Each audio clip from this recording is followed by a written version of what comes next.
Bonjour à tous et à toutes et bienvenue à notre 11e webinaire pour lequel j'ai l'immense honneur d'accueillir trois exceptionnels invités. Bonjour Madame Noura Bilé. Bonjour tout le monde. Je vais super bien. Vous êtes la directrice des études de l'école de communication de l'Université centrale Honoris United University et fondatrice du média citoyen Mada Yadoud, que ce parti, j'espère avoir bien prononcé le nom, En arabe. et vice-présidente du réseau arabe du journalisme scientifique. Exactement. Merci d'avoir accepté notre invitation. Merci pour votre invitation et pour cette opportunité de parler d'un sujet super intéressant aujourd'hui. Comment le média se prononce-t-il en arabe? ماذا يحدث. En fait, le média Medaya. ماذا يحدث, oui, il est en deux langues, en français et en arabe, mais le nom en réalité, puisqu'il est en fait un média tunisien, donc il est un nom arabe qui se comprend même par d'autres pays arabes. Donc ماذا يحدث, ça signifie que se passe-t-il. D'accord. Bonjour, Madame Léa Ofa. Bonjour. Vous êtes la coordinatrice du projet Journalism Trust Initiative chez Reporters sans frontières. Vous avez travaillé sur des projets relatifs à la transparence et à l'éducation aux médias, comme le Media Ownership Monitor de Reporters sans frontières et le projet Digital Rights as Human Rights de la fondation libanaise Sami Kazia. Vous avez aussi travaillé pour la chaîne publique allemande WDR et ainsi que pour la presse régionale. Merci d'avoir accepté notre invitation pour participer à ce webinaire. Merci pour votre invitation. Notre troisième invité est M. Marc Aboflon. Il est le responsable Afrique du projet Journalism Trust Initiative dont nous venons de parler. Et il est également le fondateur du média en ligne Élite d'Afrique et du bimensuel Faits et Chiffres. Il est aussi le secrétaire général du Conseil national des patrons de presse au Togo. Bonjour, M. Marc Aboflon. Bonjour, Kwasi. Bonjour à tous. Merci d'être là avec nous. C'est avec beaucoup de plaisir. Pour ceux qui me découvrent pour la première fois, je suis Kossi Balao. Je suis le directeur du forum de reportage sur la crise sanitaire mondiale du Centre international pour les journalistes ICFJ basé à Washington, qui organise ce webinaire au cours duquel nous parlerons de comment restaurer la confiance du grand public dans les médias. Elles sont nombreuses, les difficultés auxquelles font face les médias. On en parle de plus en plus dans les conférences, dans les colloques, dans les ateliers, au cours et même lorsqu'on se retrouve en journaliste autour d'un café. On en parle parce que l'enjeu est important, parce que les difficultés qui affectent le fonctionnement de notre profession ne cessent d'accroître. Elles ont même été accélérées durant cette pandémie de COVID-19. Les journalistes sont fondamentalement d'accord qu'il faut réinventer le métier, qu'il faut redynamiser le secteur, qu'il faut offrir de l'information sous de nouveaux formats, qu'il faut développer de nouvelles pratiques et aller vers le numérique. Mais ces réponses suffisent-elles? Alors, comment sauver le journalisme? Comment l'aider à faire face à la crise d'indépendance, à la crise de légitimité, à la crise de rentabilité, la crise financière et les défis auxquels il se heurte? Ce n'est un secret pour personne que le journalisme souffre. Mais à chaque fois qu'on parle de l'avenir des médias, de la crise de confiance du public à l'égard des médias ou des difficultés auxquelles sont confrontées les entreprises de presse, peu de solutions concrètes sont proposées. Mais il y a récemment une solution, une réponse, une nouvelle plateforme, un nouveau dispositif qui a été mis en place par Reporters sans frontières, la Journalism Trust Initiative, qui vise à promouvoir un journalisme digne de confiance. En quoi consiste ce dispositif? Comment permet-il aux médias de regagner la confiance du public? Qui peut l'utiliser? Eh bien, nous vous permettrons de découvrir tout cela au cours de ce webinaire avec les responsables de ce projet. C'est un webinaire organisé par le Forum de reportage sur la crise sanitaire mondiale, comme je viens de le dire, et c'est un forum qui a été lancé en collaboration avec le réseau international des journalistes IGNET. Le forum est disponible en 5 langues, en anglais, en français, en espagnol, en arabe et en portugais, et nous avons plus de 10 000 journalistes qui participent chaque semaine à nos activités. Dans le forum francophone, nous avons plus de 2500 journalistes. Et chaque semaine, nous proposons aux journalistes des ateliers en ligne, des webinaires, des formations gratuites et des ressources pour les aider à mieux travailler en cette période de crise sanitaire. Le forum a été lancé pour offrir des ressources aux journalistes et les aider à mieux travailler. Pour la rencontre de ce jeudi, nous parlerons encore une fois de la crise qui affecte les médias, des solutions qui sont mises en place et que les journalistes peuvent utiliser, que les médias peuvent utiliser, et aussi de l'exemple du monde arabe avec notre consoeur Noura Biled. Madame Noura Biled, la première question s'adresse à vous. Comment expliquez-vous aujourd'hui la défiance des citoyens à l'égard des journalistes ou des médias?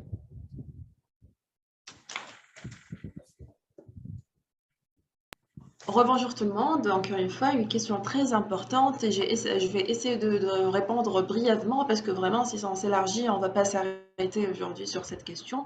Avec cette crise qui touche tous les pays du monde, non seulement, parce que là, je ne vais pas parler seulement de la Tunisie ou le monde arabe, mais réellement, donc ça touche tous les pays du monde avec pas mal d'études qui ont été publiées sur ce sujet, notamment donc l'étude en 2020 par First Draft qui a donc donné un chiffre de inattendu par rapport donc à cette confiance en médias. Peut-être la crise du corona donc qui a permis donc aux citoyens de reprendre cette confiance en médias parce que c'était les médias traditionnels qui ont invité donc les responsables du domaine de santé qui ont créé ces plateaux en présence des experts du domaine et on avait malheureusement donc des fake news donc des fausses nouvelles sur les médias sociaux. C'était le cas bien évidemment en Tunisie, mais pour répondre à votre question, c'est que les médias, n'oublions pas qu'ils ont en fait leur propre agenda, parce que c'est vrai qu'il y a les médias publics et les médias privés, ils ont leur propre ligne éditoriale qui répond généralement donc aux hommes d'affaires qui financent ces médias-là. Et certainement, parfois, parce qu'il y a des hommes politiques qui se cachent derrière certains médias, donc ça va répondre réellement aux hommes politiques qui financent ces médias-là. Et donc, du coup, le propriétaire des médias, il a des objectifs à atteindre, il a investi dans ce média-là pour réaliser cet objectif-là. Et donc, c'est la raison pour laquelle on commence en fait, les citoyens, il y a cette défiance des citoyens à l'égard donc des journalistes qui travaillent pour ce média-là, même si les journalistes, après tout, quand ils travaillent pour un média, ils ont à respecter la ligne éditoriale, ils ont parfois des principes qui vont à l'encontre, mais un journaliste, il va quand même, il veut travailler, exercer un job. Et à part ça, c'est que ce qu'on a remarqué ces dernières années, parce que les médias étaient les seules sources d'information, et avec la naissance donc, des plateformes électroniques, donc les plateformes électroniques sont devenues un concurrent entre autres médias. Et là, en fait, on s'est trouvé face à des médias qui participent eux-mêmes à partager des fausses nouvelles. C'est-à-dire, hier, par exemple, je prends l'exemple de la Tunisie, il y a eu en fait une annonce sur Facebook qui disait qu'il y aura en fait aujourd'hui une grève donc auprès donc des transporteurs des carburants. Et tous les médias, ils ont transmis l'information telle qu'il est. Et les gens, ils ont pensé que c'est l'Union générale des travailleurs tunisiens qui soutient en fait cette grève-là, parce que quand même c'est une grande en fait institution. Alors là, le GTT, c'est l'Union, donc elle s'est trouvée obligée de publier sur Facebook pour dire qu'on n'a pas communiqué sur ça, qu'on ne soutient pas cette grève-là. Et aujourd'hui, d'ailleurs, il n'y a pas de grève. Alors les médias traditionnels, ils se sont malheureusement impliqués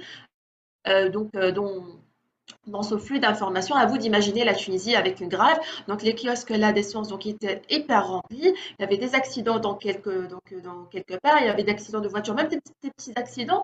Mais parce que en fait les médias au lieu de semer en fait la paix, c'était l'effet contraire. Et par la suite en fait, c'est que le produit présenté par les médias ne répond pas à la demande. Parce qu'on pense que le citoyen, il est là, il cherche seulement de divertissement. Il ne veut pas de journalisme de qualité, alors qu'on a du journalisme en fait d'investigation, on a des enquêtes super intéressantes. Donc en Tunisie, les chaînes télévisées investissent beaucoup plus dans tout ce qui est entertainment, c'est-à-dire le divertissement, et on oublie qu'on pourrait faire des émissions sur des débats plus intéressants, plus importants. Et la raison pour laquelle je trouve que trois raisons qui confirment que voilà qu'aujourd'hui il y a un manque de confiance en fait envers les médias et notamment envers les journalistes.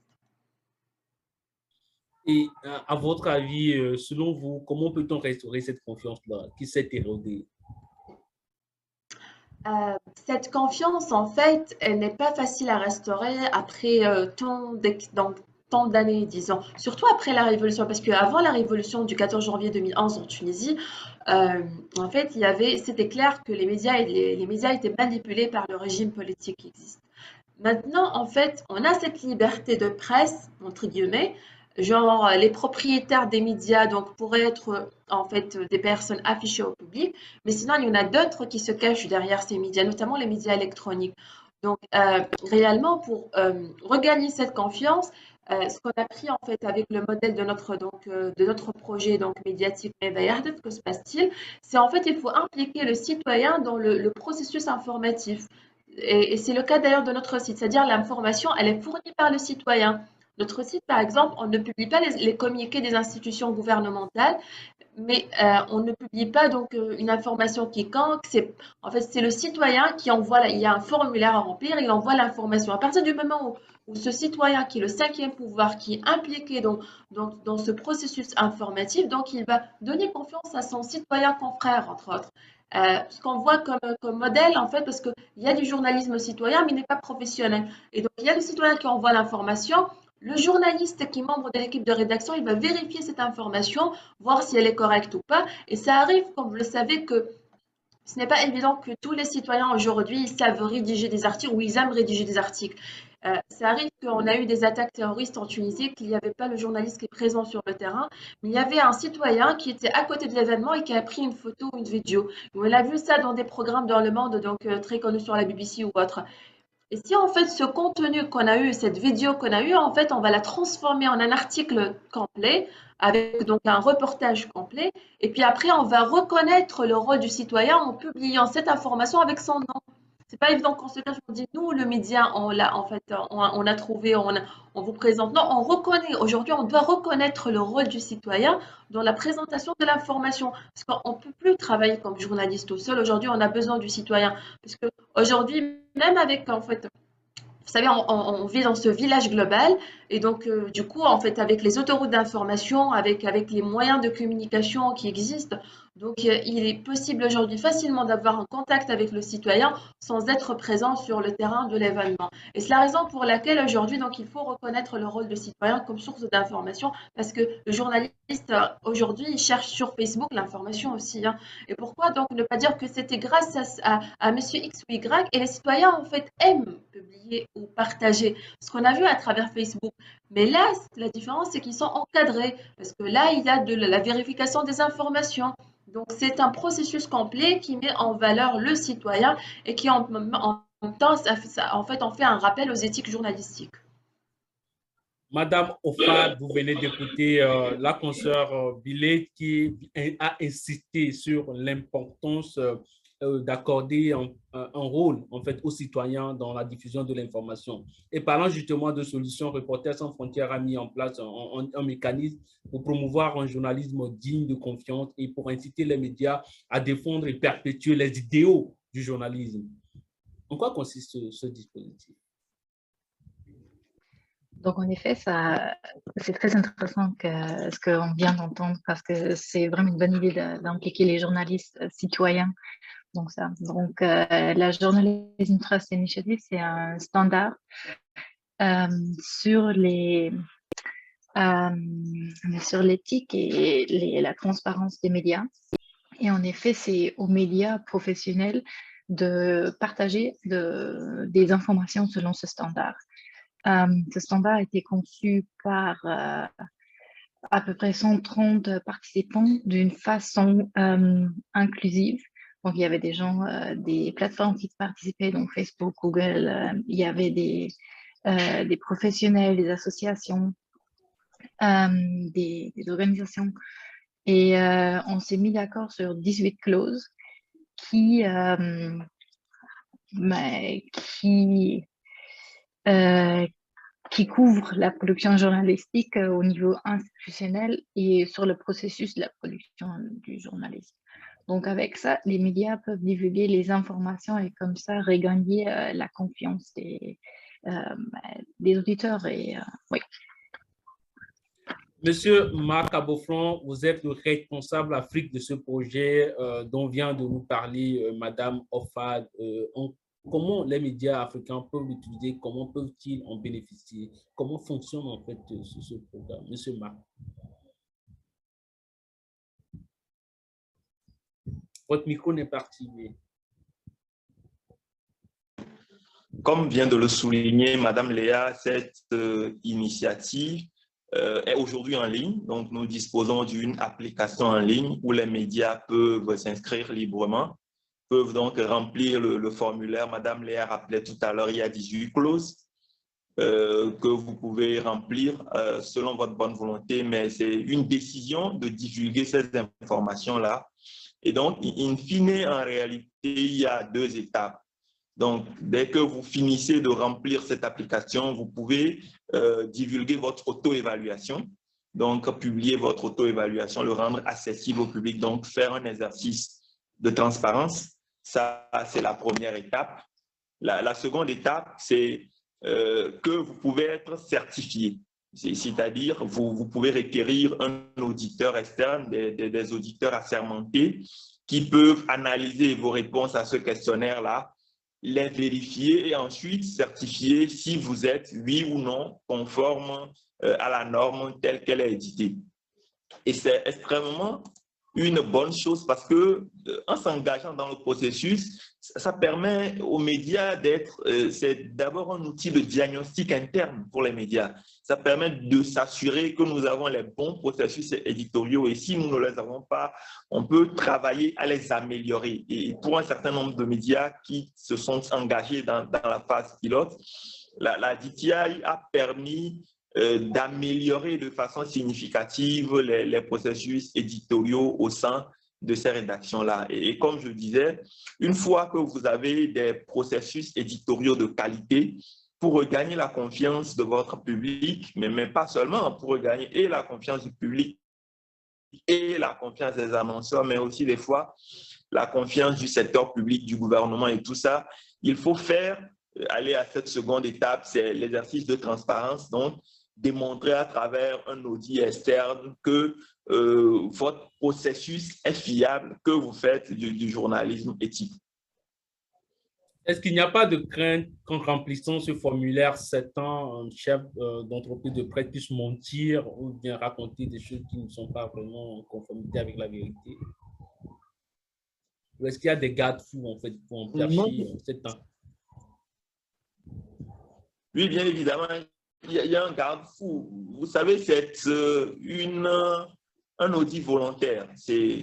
En venant à la DTI, c'est une volonté de transparence du média. Donc, on ne vient pas a priori quand vous savez que vous avez des choses à cacher ou vous n'êtes pas sûr de vouloir publier votre information, vous n'êtes pas obligé de venir à la DTI. Mais quand vous y venez, c'est librement, personne ne vous force en fait à publier telle ou telle information. Et dans le processus d'évaluation, vous êtes totalement libre de choisir les informations que vous voulez divulguer. Et si pour des raisons de sécurité, des raisons économiques et tout ça, vous choisissez de ne pas divulguer un certain nombre d'informations, l'application est prévue, vous pouvez le mentionner, que vous ne voulez pas divulguer ces informations-là. Et c'est OK. Dans le processus d'évaluation et de publication de l'évaluation, vous n'êtes pas obligé de divulguer une information. Vous vous soumettez librement à cet audit-là. Mais au niveau de l'audit, où il y a quand même des éléments que vous devez remplir pour être certifié, pour avoir la certification DTI, il y a également un certain nombre de questions sur lesquelles vous pouvez décider de ne pas répondre librement. Mais là, il faut une justification. Si c'est des questions de sécurité, si c'est des questions économiques, il faudrait le mentionner. Et le certificateur qui est indépendant, donc qui n'est pas RSF ni aucun membre, aucun des parties prenantes de la mise en œuvre de la norme, va s'assurer que ce que vous dites est vrai avant de vous donner la certification. Et donc, sur l'audit, il y a quand même l'assurance que tout ce que vous avez dans les auditeurs. Est-ce qu'il y a des médias qui ont déjà été certifiés par cette initiative à l'étape actuelle? Oui, il y a un certain nombre de médias qui sont dans la phase pilote. Nous venons de démarrer la phase grand public. Et dans la phase pilote, il y a en Afrique 4 ou 5 médias qui ont déjà participé au processus. Certains ont publié leur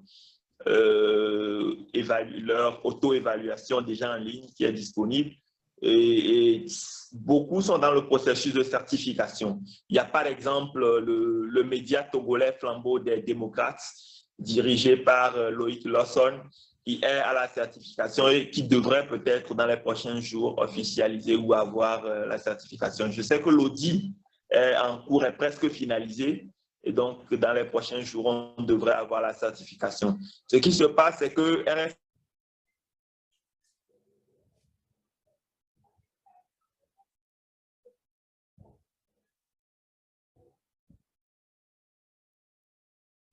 Notre confrère, voilà. accompagne les médias dans le remplissement du questionnaire, dans l'évolution, mais quand il s'agit de certification, RSF n'est plus en réalité au centre. C'est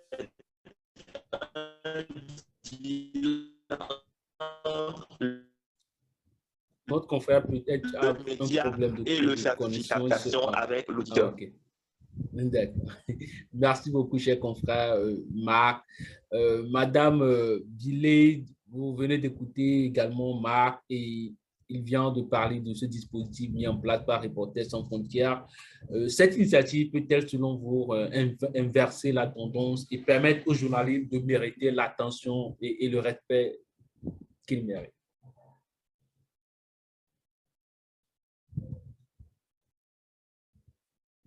Vous posez la question à qui? Oui, à vous, madame. Ah d'accord, vous pouvez répéter parce que j'ai pas compris, j'ai pas entendu. La question, c'est de savoir, vous venez d'écouter le confrère Makia parler de ce dispositif-là qui permet aux médias de regagner la confiance. Est-ce que selon vous, cette initiative peut inverser la tendance? Je vois que c'est une excellente initiative parce que Reporters sans frontières a des projets déjà en Tunisie. Peut-être l'approche elle est différente, mais je peux pas parler au nom de l'équipe ici en Tunisie, puisque quand on veut ou pas, on a des publics différents, on a des intérêts différents, même si en fait on est tous sur l'Afrique. Sauf que en fait le contexte politique diffère d'un pays vers un autre et les dispositions juridiques également diffèrent. Et les acteurs donc, sont complètement différents. Donc peut-être il faut prendre en considération le contexte dans lequel on est et en fait après on pourrait voir si l'application de cette solution elle est possible ou pas.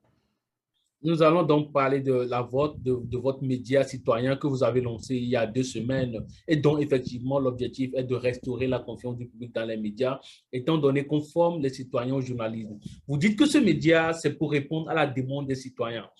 Comment avez-vous pu diagnostiquer cette demande-là?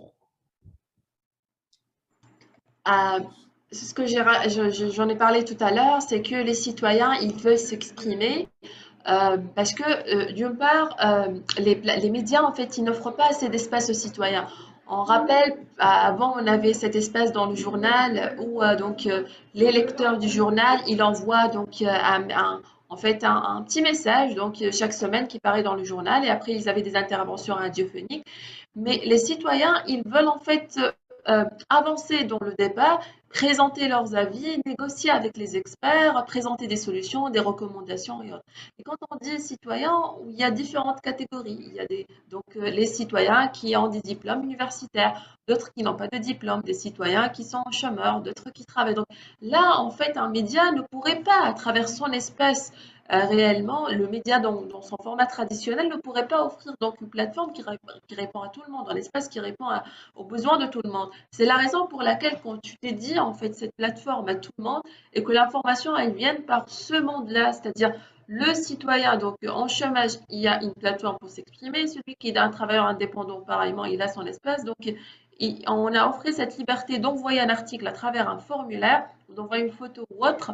Et après, on se charge de l'editing, ou sinon donc du montage et autres. Donc, et bien sûr, la vérification, c'est s'agit d'un événement.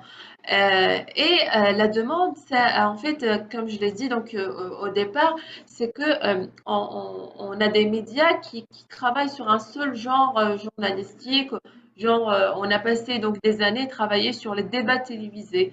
Et on se trouve face à des experts invités au plateau qui ne sont pas des experts. C'est la raison pour laquelle on a dédié en fait une rubrique qui s'appelle « Il y a le commentaire dans l'opinion », mais tout citoyen peut faire un commentaire. Il y a un avis d'un expert. Et un expert, en fait, c'est quelqu'un qui a des projets derrière lui, une carrière, il y a des publications, des études, pas mal de choses. On essaye de mettre de présenter les vrais experts entre autres dans différents domaines et le citoyen en même temps en tant que citoyen simple citoyen disons il a la possibilité d'écrire un commentaire sur ce qui se passe. On le présente comme un citoyen et l'expert se présente comme un expert du domaine. Voilà. Madame Offad, sur le site de JTI, j'ai trouvé une phrase qui m'a personnellement marqué. La phrase dit ceci: l'avenir de notre profession est en jeu. Prenons le cas, vous êtes basé en France, mais de façon générale, quels sont les éléments qui mettent en jeu l'avenir du journalisme? Ça, c'est c'est une question très vaste avec, je pense qu'on pourrait passer des heures sur cette question, mais en gros, c'est les fausses informations qui se propagent beaucoup plus vite que les bonnes informations. Et il y a beaucoup d'argent quand même encore dans le système, sauf que ça ne va pas aux bonnes sources, aux sources fiables. Donc, c'est pour ça que la JTI veut adresser ces problèmes-là en donnant la visibilité sur les médias qui ont des processus clairs et qui sont transparents.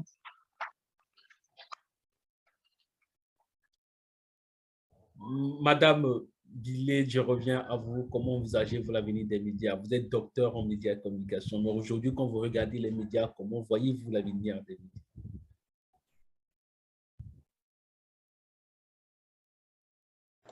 Pardon, j'ai pas compris votre question. Ah, d'accord. Ma question, c'est de savoir comment voyez-vous l'avenir des médias? Je disais tantôt que vous êtes docteur en médias et communication, mais aujourd'hui, quand vous voyez les médias, comment les envisagez-vous? Euh, euh, C'est ce qu'en fait me semble maintenant, parce que là, il faut être visionnaire quand on regarde les médias, et même en fait sur la base des études, des recherches scientifiques, c'est que les médias semblent en fait en train de perdre leur quatrième pouvoir face à la présence du citoyen comme cinquième pouvoir. Et c'est la raison pour laquelle on voit que la collaboration aujourd'hui entre les médias traditionnels et les médias sociaux s'avère très utile. On a vu des projets avec Facebook en matière de fact-checking et autres, avec pas mal de médias en France. Et aujourd'hui, ce qui est plus important que ce modèle de projet de collaboration devrait avoir lieu à travers d'autres plateformes. Parce que on sait très bien aujourd'hui que les jeunes, les adolescents, ils sont beaucoup plus présents sur TikTok. Tu n'attends pas qu'un jeune regarde aujourd'hui la télévision, comme avant. Aujourd'hui, un jeune, il préfère être sur Instagram. Les publics des médias sont en train de suivre, en fait, les publics potentiels, disons, sont en train de fuir les médias. C'est la raison pour laquelle il faut que cette collaboration entre médias traditionnels et plateformes, je ne vais pas dire de nouveaux médias parce qu'en fait on ne parle plus de nouveaux médias, mais plateformes électroniques, cette collaboration s'avère très utile aujourd'hui si on veut réellement en fait sauver notre média. Et c'est la raison pour laquelle en même temps, parce que quand on parle de médias, on parle d'une école de journalisme, on parle de l'école de cinéma pour avoir les mentors et autres. Donc la question se pose sur la présence de ces disciplines également à l'université, donc dans l'avenir. Est-ce qu'on a besoin de ces gens-là à partir du moment où il y a des créateurs de contenu qui sont présents sur YouTube et Instagram et qui attirent déjà des publics? À partir des annonceurs aujourd'hui qui n'ont pas besoin d'investir dans les médias pour faire de la publicité alors qu'ils préfèrent les plateformes électroniques. C'est la raison pour laquelle les médias traditionnels aujourd'hui, que ce soit télé ou radio ou même presse électronique, hein, ils devront revoir leur modèle économique et revoir également la façon avec laquelle ils présentent l'information et collaborer avec le public qui est présent sur les médias sociaux. Il faut qu'il y ait une union et l'union fait la force. Monsieur Macabofon, les dernières informations, les dernières actualités sur les journalistes ces dernières semaines ne sont pas du tout rassurantes, elles sont plutôt inquiétantes quand on voit comment des journalistes se sont menacés. Mais comment voyez-vous, vous, étant basé en Afrique, l'avenir des médias?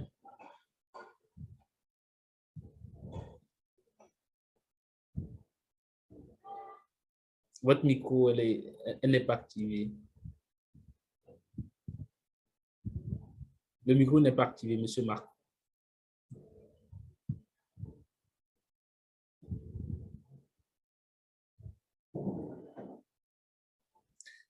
Je crois qu'il doit avoir un souci. Voilà, c'est bon, c'est parfait.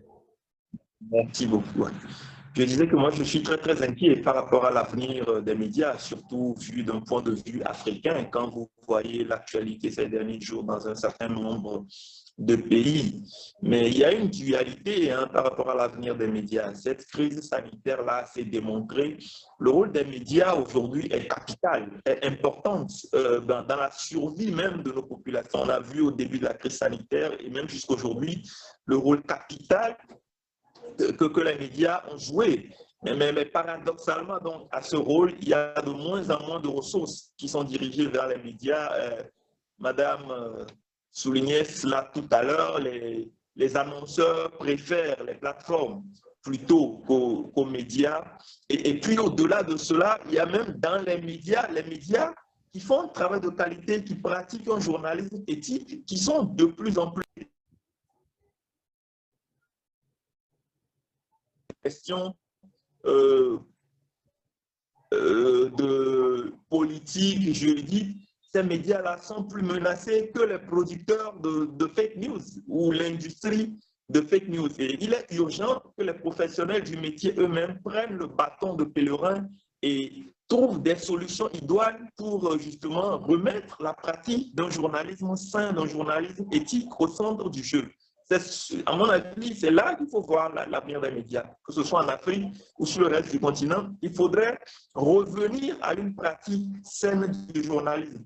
Parce que, vous savez, face à ces différentes menaces-là qui planent sur la presse aujourd'hui, il ne faut pas oublier que dans un certain nombre de contextes, les médias aussi ont quelque part prêté le flanc. Et c'est pour ça que la solution que nous portons aujourd'hui est une solution très intéressante parce que non seulement c'est une solution qui est collaborative, élaborée par plus de 150 experts du monde entier, dont des journalistes, mais également les parties prenantes des médias, donc les autorités du secteur de la régulation, les plateformes que beaucoup de médias utilisent aujourd'hui, mais également les donateurs qui représentent aujourd'hui quand même une bonne partie des sources de financement des médias. Et il est important que les professionnels eux-mêmes, à travers une solution comme celle-ci, puissent se remettre au centre du jeu, en valorisant la pratique du journalisme éthique. Parce que, à mon avis, c'est de ça qu'il s'agira dans les prochaines années. Pour que le journalisme puisse survivre, il faut des gens qui mettent en avant, qui valorisent un journalisme de qualité, un journalisme fait selon les normes, un journalisme tel qu'il est appris au BABA dans les rédactions, dans les salles de classe aux étudiants.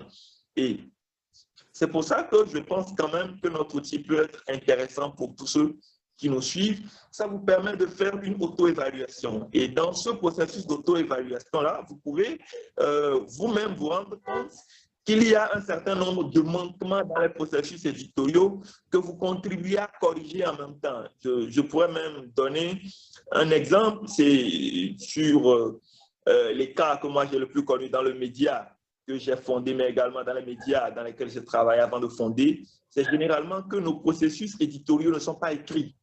Vous avez un rédacteur en chef, il a sa manière de fonctionner. Et quand ce rédacteur en chef part ou quand cet éditeur en chef part, vous avez des difficultés à faire fonctionner, surtout les petits médias, à ce que le média fonctionne normalement. Il faut un temps de réadaptation.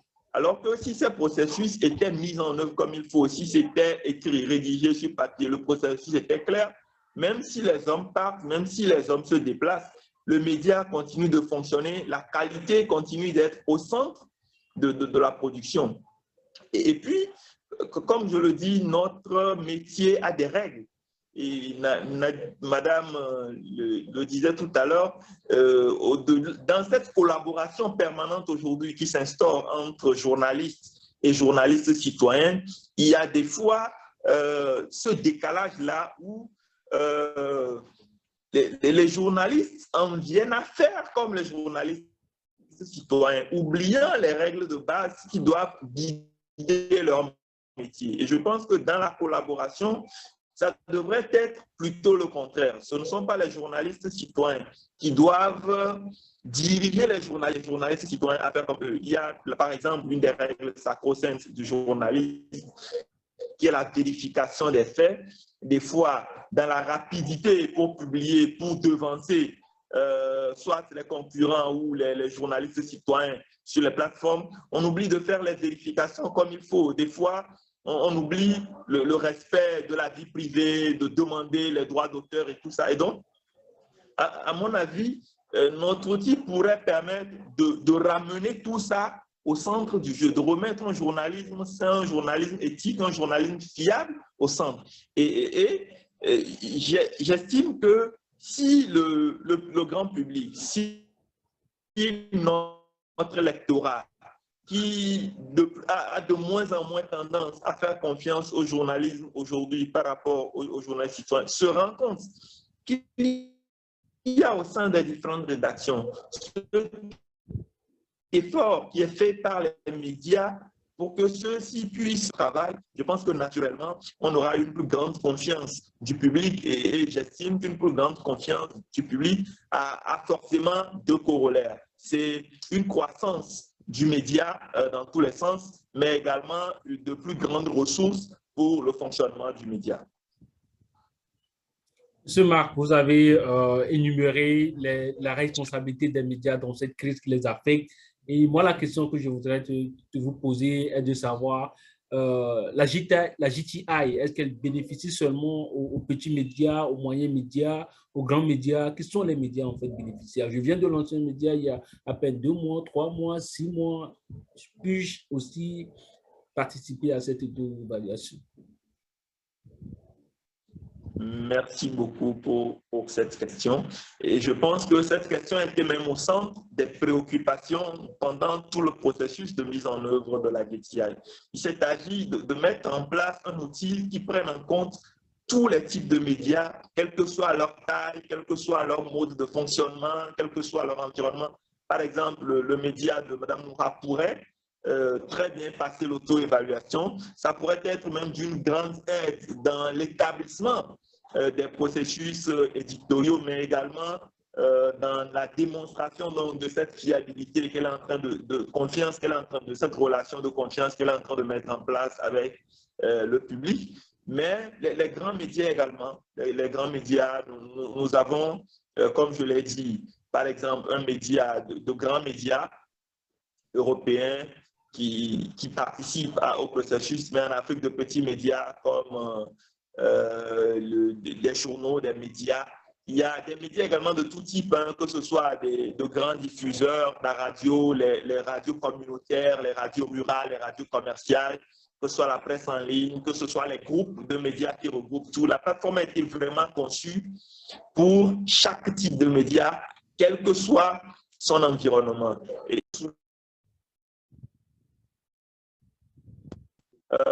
en tout temps pour aider tous ceux qui veulent participer à ce processus-là pour y être. Et ce n'est pas aussi une question d'âge, hein. Quel que soit l'âge du média, même si le média naît aujourd'hui, la JTI pourrait être un gage de confiance qu'il pourrait mettre en avant auprès peuvent aussi utiliser la JTI. Madame Léa, quand vous dites que la JTI permet de récompenser les médias, de quelle récompense s'agit-il? Est-ce de la certification ou c'est une récompense pécuniaire ou ce sont les annonceurs que vous drainez vers ces médias? En fait, quelle est la nature, les caractéristiques de cette récompense que bénéficient ceux qui participent à votre initiative? Je pense que les récompenses sont très différentes et ça dépend vraiment des médias, de ce qu'ils cherchent. D'un côté, oui, ça peut être pécuniaire dans le sens que les annonceurs font encore des annonces. C'est vrai que beaucoup se passe maintenant sur les réseaux sociaux et c'est gratuit. Donc oui, il y a des problèmes avec ça, mais il y a quand même encore de l'argent dans le système. Et pendant le développement de la JTI, on a parlé beaucoup avec les organisations des annonceurs. Et pour eux, c'est vraiment un problème qu'il y a leurs annonces à côté du contenu qui n'est pas, qui sont des fausses informations. Donc, eux, ils ont un intérêt à investir aux médias qui sont d'une qualité. Donc, ça, c'est de ce côté. Après ça, on a entendu, Marc l'avait mentionné, les aides financières par les gouvernements ou par les agences de développement. Et là, on voit aussi un intérêt de leur côté d'identifier les médias qui travaillent avec selon des normes éthiques qui existent dans le journalisme. Et en plus, il y a aussi un côté politique sur notre travail, mais vous savez bien que ça prend beaucoup plus de temps à mettre en place. Mais on voit bien qu'il y a un intérêt à un règlement des plateformes au niveau des gouvernements, au niveau de l'Union européenne. Et là, c'est nous, on essaie vraiment d'injecter la JTI comme un outil pour identifier les médias, pour leur donner plus de visibilité. Et en plus, comme on a vu, on a travaillé dans la phase pilote de la JTI, on a travaillé avec une centaine de médias un peu partout dans le monde et vraiment, il y a des médias publics, par exemple canadiens, mais aussi des petits médias. Et on voit très bien que c'est une question très individuelle pour les récompenses. Par exemple, on a eu un média qui disait c'était dans un pays pas forcément autoritaire, mais pas forcément très démocratique non plus. Et ils ont dit avoir cette certification et pouvoir démontrer qu'ils suivent des processus qui sont reconnus par la profession partout dans le monde, que ça leur aide aussi envers les gouvernements et d'éviter un peu de pression. Donc, je pense que c'est une question vraiment individuelle à répondre pour les. Nous sommes dans la deuxième phase de ce webinaire et je voudrais rappeler aux participants et aux participantes que vous avez la possibilité de poser vos questions à nos chers panélistes. Vous pouvez le faire pour ceux qui suivent la diffusion en direct dans notre groupe privé sur Facebook, dans les commentaires sous la vidéo. Mais pour celles et ceux d'entre vous qui nous suivent directement via Zoom, vous pouvez poser vos questions dans la boîte de discussion qui est juste en bas de votre écran. Je pars en Tunisie pour demander à Madame Bilé que doivent faire les journalistes, selon vous pour répondre aux besoins, aux attentes des audiences ou des citoyens.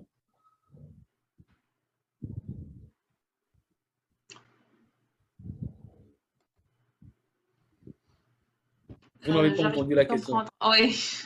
Voilà, je repose la question. La question, c'est de savoir que doivent faire les journalistes pour répondre aux attentes et aux besoins des citoyens. Il faut revoir tout simplement ce que j'ai raconté tout à l'heure, c'est qu'il faut revoir la façon avec laquelle on présente l'information. Par exemple, je prends comme exemple, aujourd'hui, les publics des médias n'ont pas le temps pour lire un article complet. Donc, peut-être le data journalisme est une solution. Donc, on fait la visualisation des informations pour attirer plus de public de médias. Aujourd'hui, on préfère peut-être les vidéos de courte durée. Et sinon, quand il y a un débat, il est de préférable d'impliquer le citoyen dans le débat, qu'il soit présent en fait, parce que on en parle beaucoup. On a même en Tunisie, on parle de médiateur, c'est un média. Le médiateur qui devrait réellement mettre le public des médias en relation avec les médias. Or que réellement, si on regarde l'exemple de France 3, il y a toute une émission une fois par semaine, on invite les publics qui sont sur le plateau et on parle des choses qu'on n'a pas appréciées en tant que public pendant des émissions, ou sinon on donne un avis sur un sujet bien précis qui a été discuté lors d'un débat ou autre. Donc il faut impliquer beaucoup plus ce citoyen dans le processus d'information et sinon présenter l'information d'une autre façon. Et c'est la raison pour laquelle pendant la crise du coronavirus, il y avait certains médias, donc là, en fait, j'ai entamé une recherche pendant la première vague du coronavirus, comment les médias se sont comportés face à cette crise-là. Donc, il y avait un problème économique, comme vous le savez. Beaucoup de journalistes ont été renvoyés, d'autres ont reçu un salaire à moitié. C'était une crise économique. Et donc, certains médias, qui est un nombre minime, très minime en Tunisie, qui a essayé de revoir la façon avec laquelle il a présenté les informations au public, à travers l'organisation d'un live sur Facebook, à travers donc en fait un petit webinaire donc à travers Zoom. Il y en a d'autres qui ont innové en matière donc de présentation de l'information à travers genre des interviews directement à travers un moyen de communication donc à distance.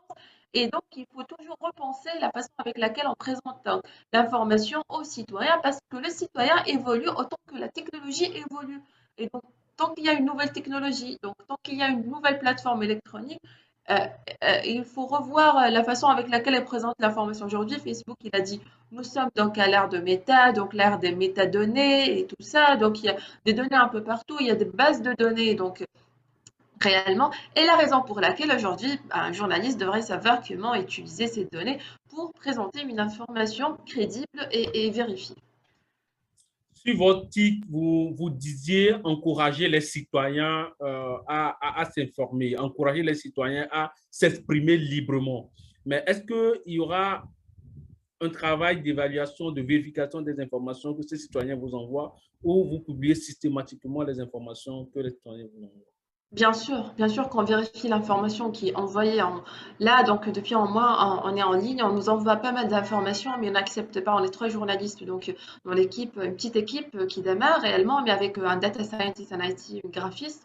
Et donc, les citoyens, on vérifie l'information. Sinon, quand on reçoit un article, vous savez, un expert, il écrit un article avec l'écriture scientifique, mais pas l'écriture journalistique réellement qui est lisible auprès du grand public. Donc, on essaye donc de vulgariser un peu quelques concepts, de faciliter la lecture, donc l'information pour les lecteurs. Et sinon, s'il y a des photos ou des vidéos, on vérifie l'information et on se rappelle toujours qu'il y a des règles journalistiques à respecter. C'est la raison pour laquelle vous trouvez sur le site une charte éthique et déontologique qui présente donc les règles que les journalistes les citoyens sont appelés à respecter. On dit même si vous envoyez une information et que nous, quand on a vérifié l'information, on s'est trouvé qu'elle est vraie et il s'est avéré qu'elle est fausse après, le citoyen il est appelé à reprendre contact avec la rédaction de notre média pour corriger donc l'information. C'est un engagement réel. Et la raison pour laquelle on a un programme de formation, le journalisme citoyen, donc autour du journalisme citoyen, parce que aujourd'hui, le journaliste citoyen n'est pas celui qui écrit sur Facebook ou sur n'importe quelle plateforme électronique, WordPress ou autre. Non, c'est quelqu'un réellement qui a des règles à respecter parce que, étant donné que Facebook est devenu une source d'information. Monsieur Marc, est-ce que les conditions d'exercice du journalisme en Afrique, où on a l'habitude de voir des journalistes qui ont peut-être peur, que ce soit lors des conférences de presse, de poser des questions difficiles ou de mener des investigations qui dénoncent les essais, est-ce que cette partie du métier où il y a la peur constante peut permettre de regagner la confiance du public?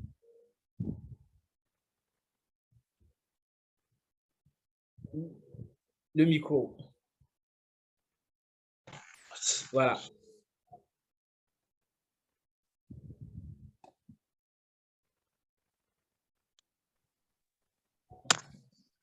Avant d'aborder cette question sur l'autocensure qui est permanente au sein de beaucoup de pays, surtout en contexte africain, j'aimerais quand même, je souriais tout à l'heure quand Madame Noura parlait des processus qui sont mis en place au sein de sa rédaction parce que ça correspond un peu aussi à l'objectif de la Getty. Et donc, je lui adresse déjà une invitation, elle est à son équipe, déjà dès la fin, dès qu'ils auront un peu de temps de visiter justement la plateforme de la Getty. Et pourquoi pas d'inscrire ce média-là dans la Getty. Je pense que vu l'organisation qui est mise en place à leur niveau, ça sera pour eux très facile de finaliser et de publier l'auto-évaluation et ça pourrait représenter un plus dans cette recherche de crédibilité qu'ils ont mise en place. Maintenant, pour revenir à la question d'autocensure, je pense que c'est une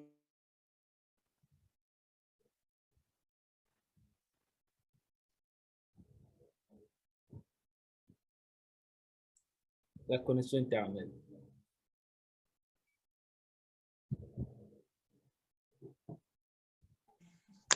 Madame Léa, voilà, il est là. Okay. Je disais que cette question d'autocensure, elle est permanente et le grand public, les citoyens en sont conscients en fait. Ils savent que quelque part, sur un certain nombre de sujets, le journaliste fait de l'autocensure. Et donc, c'est très complexe dans un tel contexte d'avoir la confiance du public. Mais le public, en fonction des contextes, est conscient des enjeux auxquels doit faire face le journaliste.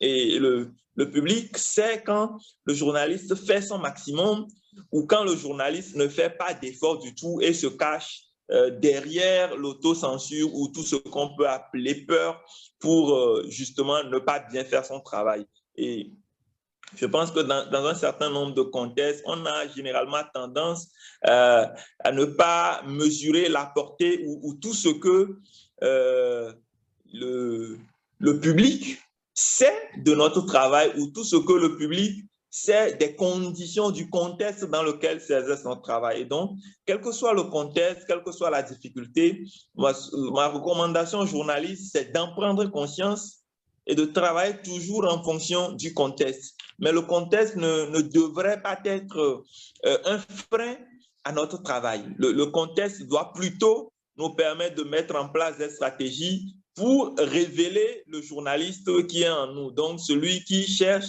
traite les informations, même celles qu'on veut cacher et les diffuse au grand public. Madame Noua, c'est une question qui nous vient d'un participant. Est-il possible d'adresser un questionnaire à son audience pour connaître ses besoins susceptibles de constituer les différents contenus des médias?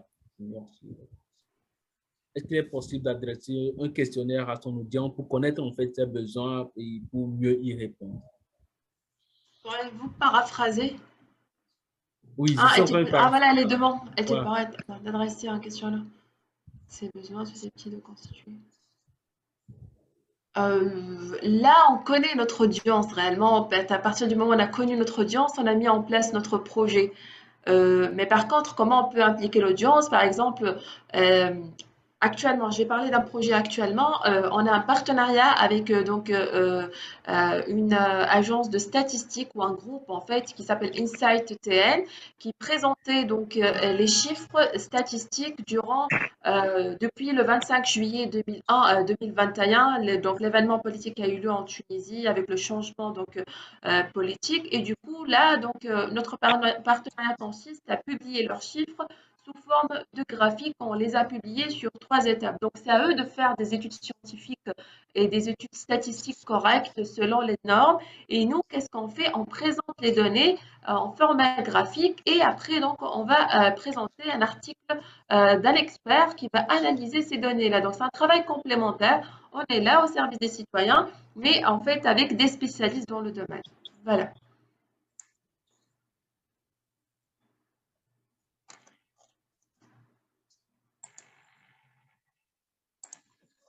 On ne vous entend pas. J'avais le micro éteint. Monsieur Marc, mon avant-dernière question pour vous. Lorsqu'on parle de restauration de la confiance du public dans les médias, la responsabilité, elle repose plus sur les épaules des médias ou des journalistes? Non, les deux. La responsabilité est partagée. Moi, je pensais que tu voulais savoir si la responsabilité repose aussi quelque part sur le grand public.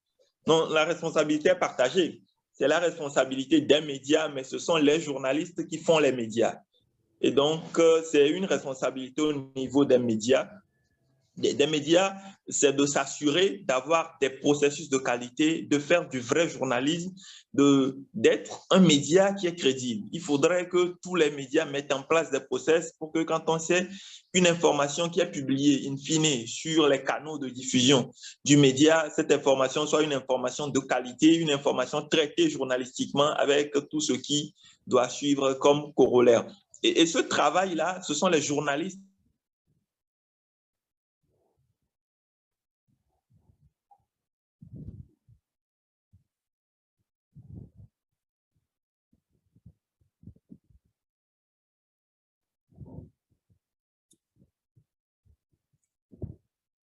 Madame Léa, vous voulez essayer d'y répondre? Ah, il est là.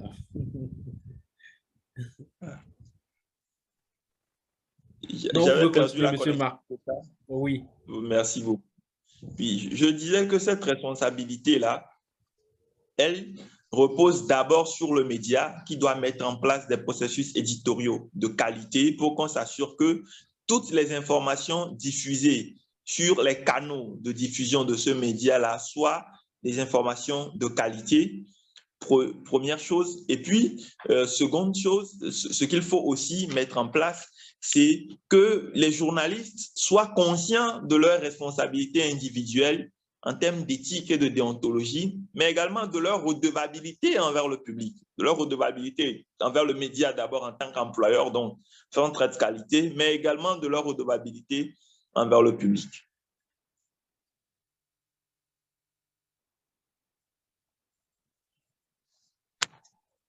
Ton micro est éteint, on ne t'entend pas. Ça fait bizarre en fait. Madame Léa, j'ai envie de vous poser une question assez personnelle. La question de savoir si je travaille au sein d'un média qui ne respecte pas les idéaux de journalisme, par exemple, me conseillez-vous de démissionner? Ah, mais ça, je sais pas. Ça, c'est une question vraiment que chaque journaliste devrait répondre et trouver une réponse dans son conscience, dans sa conscience. Mais je dirais personnellement, ça dépend de la raison pourquoi les médias fait un travail qui n'est pas bien selon les normes d'éthique et déontologique. Donc, moi, personnellement, j'essaierai de changer de média ou au moins chercher le discours. Mais bien, à la fin, peut-être, c'est à démissionner, mais c'est vraiment un conseil que je pourrais pas donner à personne. Que penses-tu, Marc? Je t'ai vu sourire tout à l'heure. Non, mais c'est une, Léa l'a si bien dit, c'est une réponse individuelle. Pour moi, c'est soit on est journaliste, soit on ne l'est pas, hein. Et quand on est journaliste même, c'est difficile de travailler. Enfin, quand je dis quand on est journaliste, pas porter forcément le nom, mais quand tu as dans la peau, dans le sang, le journalisme, c'est difficile de travailler dans des environnements où ça ne respecte pas les normes éthiques et déontologiques. Mais c'est une question personnelle. Des fois, c'est pour des raisons économiques que des journalistes se retrouvent dans ces contextes-là. Et donc, à chacun d'analyser vraiment en fonction de ce qui lui sied. Madame Noir, qui est journaliste et qui ne l'est pas? Qui est journaliste et qui ne l'est pas, selon vous? Aujourd'hui, en fait, ce qu'on a fait à travers notre site, ce qu'on a proposé, donc le média, parce que le média il a un modèle économique donc qui est bien précis, donc il y a une source de revenus à travers la formation. Et la raison pour laquelle on offre un programme de formation basé sur 3 niveaux. Le premier niveau, c'est en fait devenir journaliste citoyen. Deuxième niveau, donc s'introduire au monde du journalisme. Et troisième niveau, donc c'est finir par avoir un diplôme en journalisme. Le premier niveau, on le fait donc avec notre partenaire qui est un incubateur, donc Let's Start Tunisie. Le deuxième, en fait, c'est un niveau certifié avec différentes organisations. Et le troisième niveau, donc, il est en collaboration avec des universités en Tunisie et ailleurs. Donc aujourd'hui, étant donné que j'ai fait l'école du journalisme, donc du coup, je défends quand même la formation en journalisme. Pour devenir journaliste, il faut être outillé. Donc, il y a des étapes réellement. Il y a des étapes, être journaliste citoyen. Après tu vas t'introduire au monde du journalisme. Et après, pour réellement être, pour avoir tous les outils nécessaires, donc réellement, il faut avoir un diplôme en journalisme. C'est l'approche qu'on encourage à travers notre site web, parce que tout citoyen a le droit d'être journaliste réellement. Et parce qu'en fait, il y a de plus, parce qu'il y a pas mal de gens qui ont fait des études en économie, en gestion, en sciences politiques, en culture et autres, et ils veulent le métier du journalisme. Donc, moi, au niveau de l'université, par exemple, on présente un diplôme qui a un Master 2 en transmédia et on accepte en fait des gens qui ont un M1 dans d'autres domaines. Parce qu'on a besoin des gens en fait qui sont experts donc dans différents domaines. Comme ça, on forme un journaliste économique, un journaliste politique, un journaliste culturel. Et la raison pour laquelle, en fait, il y a des gens qui ont fait donc, se sont spécialisés dans d'autres domaines, alors que réellement, ils aiment le processus d'informer le public, de partager. Et la raison pour laquelle on a créé ce modèle de programme de formation pour développer ses compétences en mobile journalisme, en fact-checking, en data journalisme, éthique et déontologie. Donc, il y a différents modules, donc, à savoir comment publier sur Facebook, comment parler comment se présenter en tant que journaliste, même sur Facebook et Twitter et autres. Voilà. Monsieur Marc, une dernière chose à ajouter.